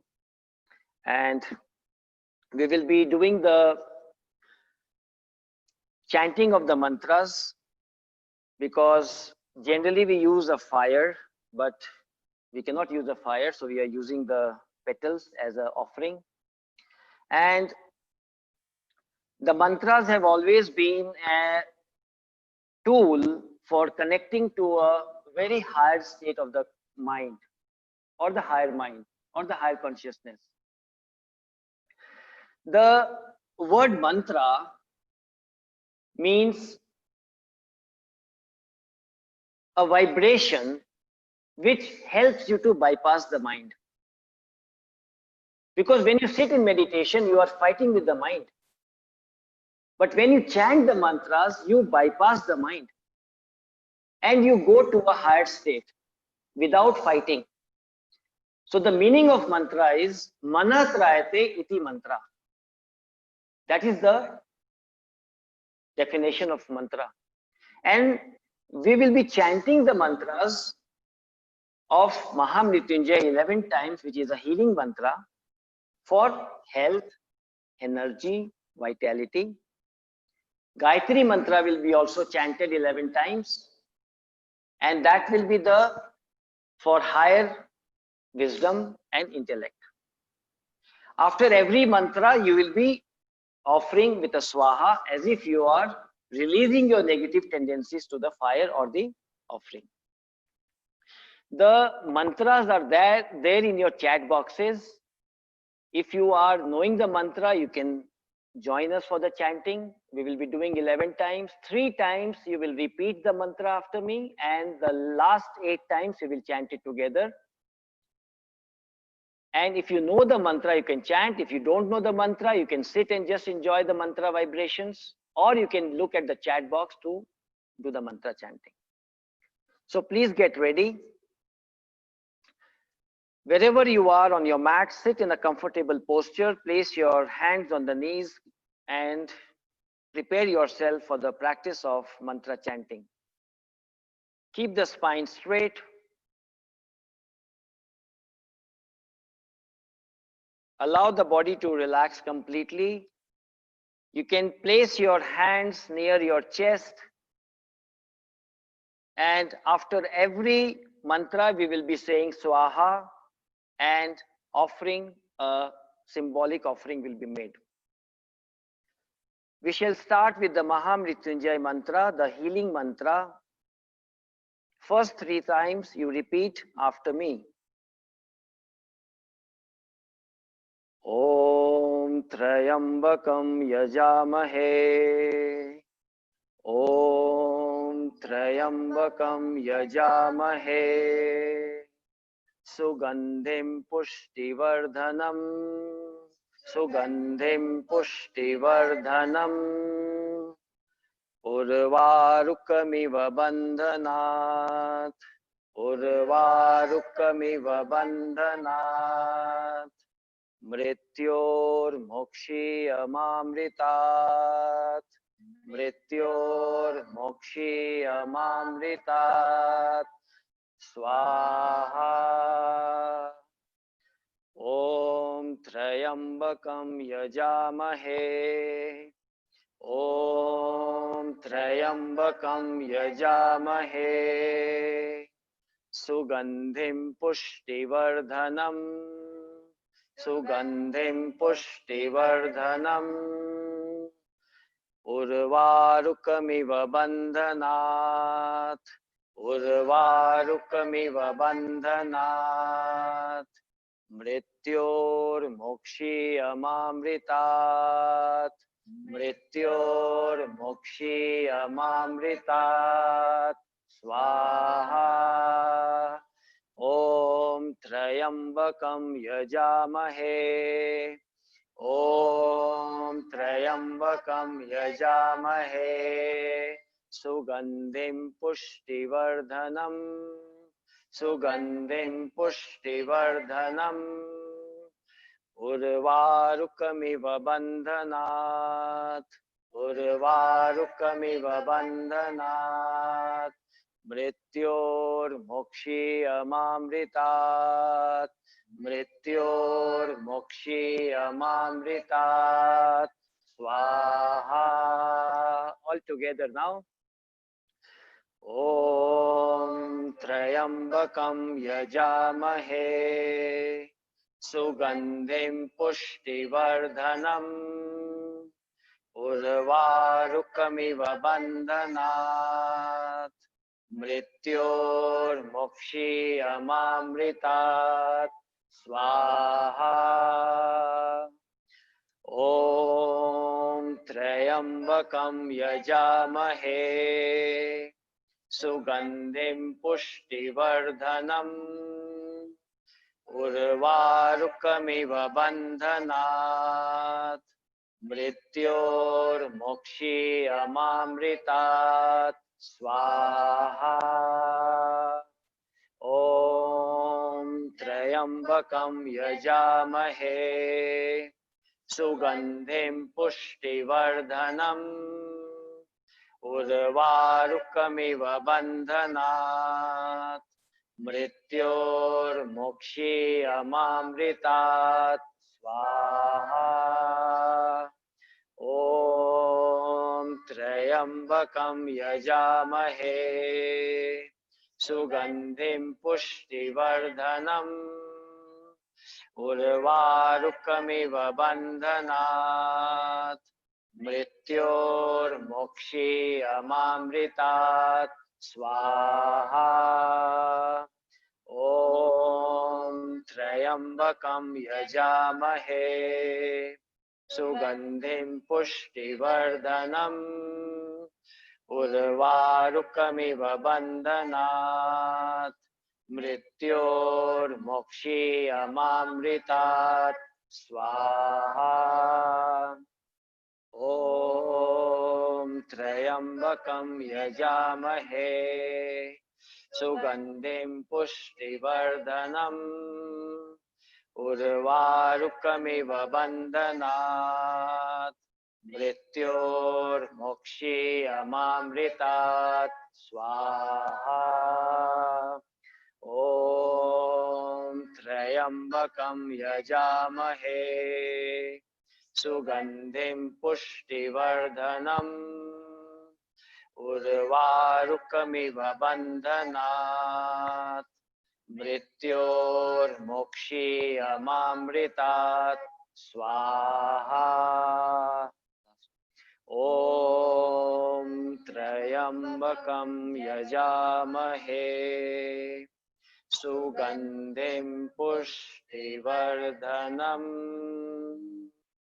Urvarukamiva bandhanat Mrityor mokshi amamritat Svaha. Keep your hands on the knees, keep your eyes closed. And connect with the vibrations of the healing mantra, the Mahamrityunjay mantra.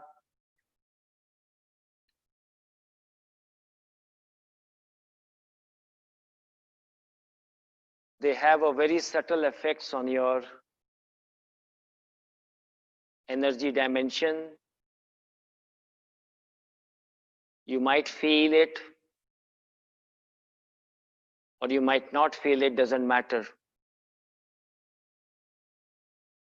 Now we shall chant the Gayatri Mantra 11 times, taking a mental resolve of positive thinking, wisdom, and higher intellect in life, so that we are able to deal with the negative situations and sail through it.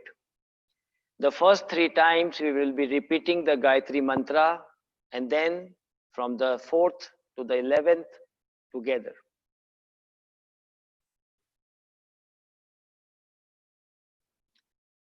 You can place your right hand near the chest as a symbolic offering. Om Bhur Bhuvasvaha. Om Bhur Bhuvasvaha. Tatsavitur Varenyam. Tatsavitur Varenyam. Bhargo Devasya Dhimahi. Bhargo Devasya Dhimahi. Dhiyo Yona Prachodayat. Dhiyo Yona Prachodayat. Swaha. Om Bhur Bhuvasvaha.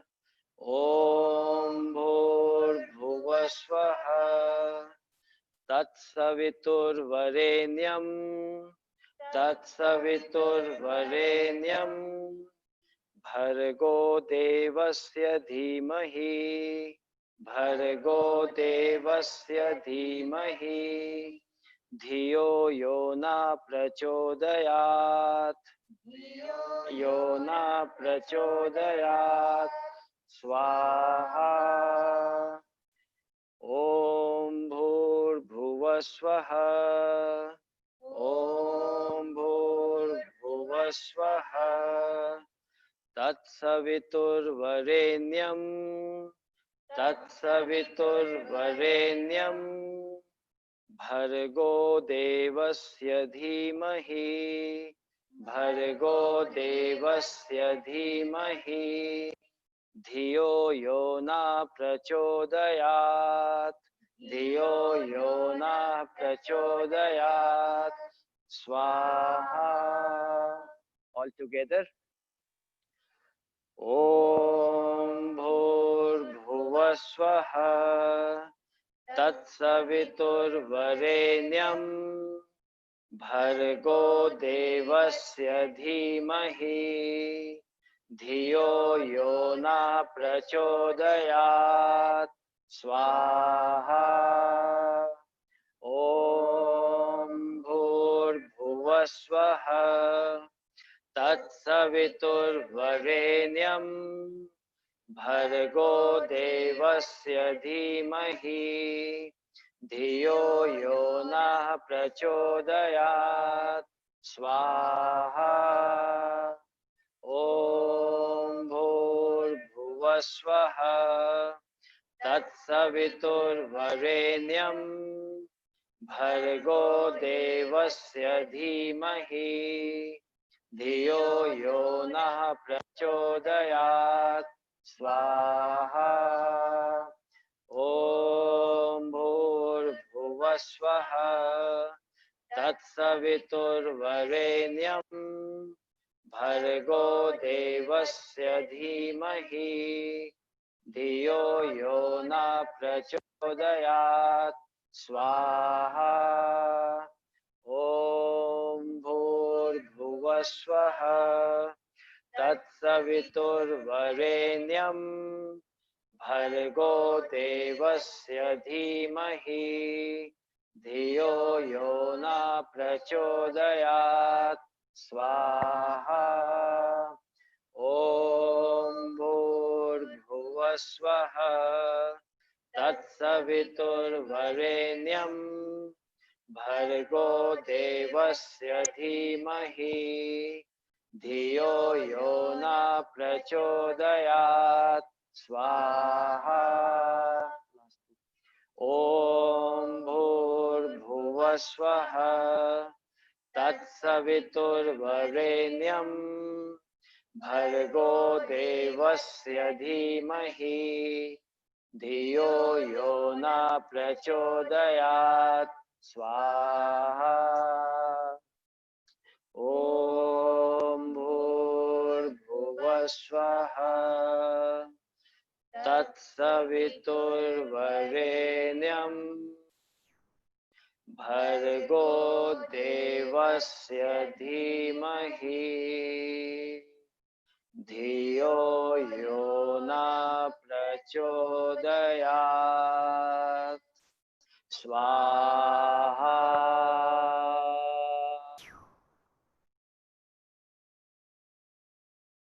Keep your eyes closed.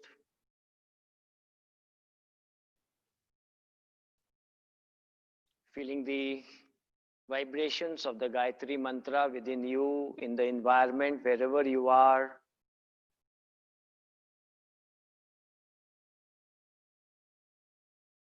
And just allow yourself to immerse into the effects of the mantras.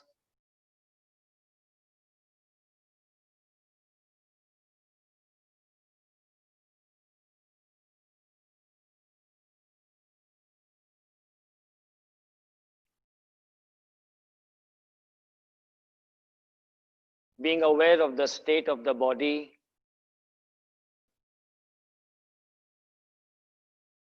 the state of your mind,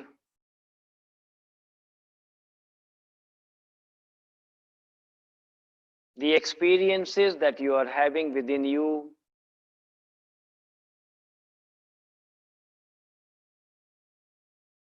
the feeling of oneness,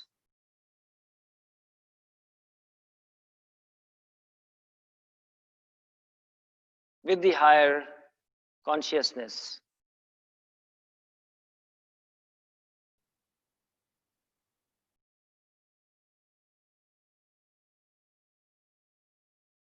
Once you have freed yourself from the element of the manifest dimension, the materialistic dimension, then you realize your true potential, your true nature.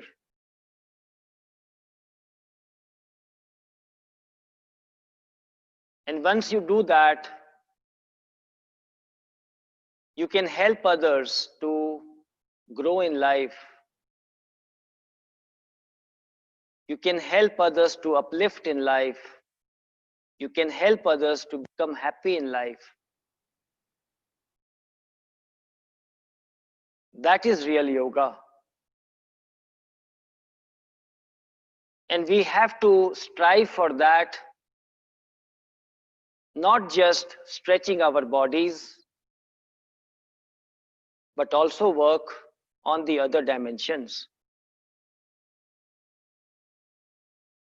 With that resolve in mind, we will end our sessions with 3 Om chanting.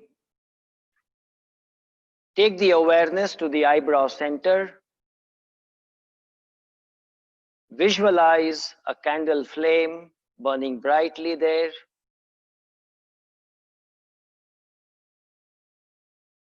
Holding the awareness on the flame, we will chant the mantra Om 3 times all together. Inhale deeply.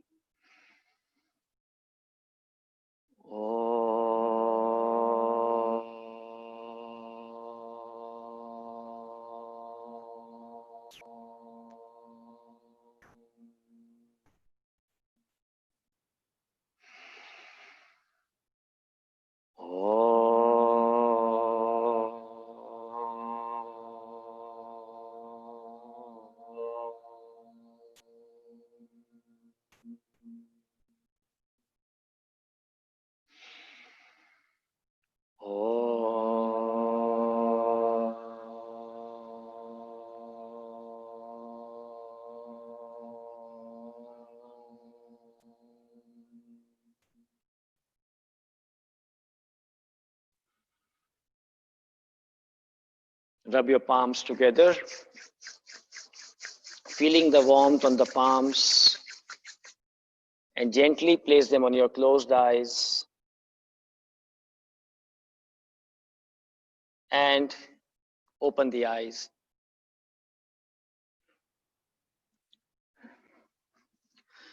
So it was a great pleasure, and from the whole Ananda team, to bring you this special event, and hope it helps you, to inspire you, and we will try to keep inspiring you in the next sessions, which we are bringing you online every day from 7:30 to 9 in the morning and 7:30 to 9 in the evening from the Indian time. You can join our online sessions and going on the Ananda website, anandaspa.com. You will get all the informations there. And if you have any specific information, you can write to us at wellbeing@anandaspa.com. From the whole Ananda team, the back end, the technical support, the people who made the flowers, the lighting, everything, they have all helped us, the transport people, to bring us here. So we cannot ignore their involvement into the program. So thanking all of them and thanking all of you from the Ananda team, namaskar, and wish you a very happy International Yoga Day. Namaskar.